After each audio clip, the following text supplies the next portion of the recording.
नमस्कार मंडळी, मी आहे प्राजक्ता आणि तुमचं माझ्या यूट्यूब चॅनलवर स्वागत आहे. तर आज आहे सोमवार म्हणलं की महादेवाच्या मंदिरात जाणं इज मेंडेटरी. मी, आई, विहान, ताई, विहानचे पप्पा आम्ही सगळे असे मिळून आज गेलो खिडकाळेश्वरच्या महादेव मंदिरामध्ये. तिथे जाऊन विहानला छानसा टिळा लावला. आईने जाऊन ताम्हणातून पाणी घेऊन आली महादेवाच्या पिंडीवर वाहण्यासाठी. अशा प्रकारे छान असं दर्शन झालं. मग तिथे आम्ही थोडेसे फोटोज क्लिक केले. मी फोटो काढले, दीदीने काढले आणि तिथे एक ना छान अशी मांजर आली होती व्हाईट कलरची. मला तर मांजरी आवडत नाही, मला स्पेशली डॉग्स आवडतात. I am a dog lover. But विहानला सगळे ॲनिमल्स आवडतात. तर तो त्या मांजरीसोबत खेळत होता आणि मला अजिबात आवडत नव्हतं की तो त्या मांजरीला हात लावतो आहे आणि एव्हरीथिंग. मग त्याला म्हटलं ह्या मांजरीला पहिले इथनं घेऊन जा, नाही तर तुला आज फटके दे. मग तो गेला आईकडे. आई, विहान दोघंजणं त्या मांजरीसोबत खेळत होते.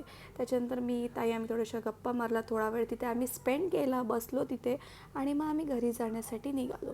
तर असा असतो माझा सोमवारचा दिवस. स्पेशली मी प्रेफर करते की महादेवाच्या मंदिरात जाऊ जसं पॉसिबल असेल तसं. आणि हा तिकडचा परिसर आहे. व्हिडिओ आवडला असेल तर नक्की लाईक करा.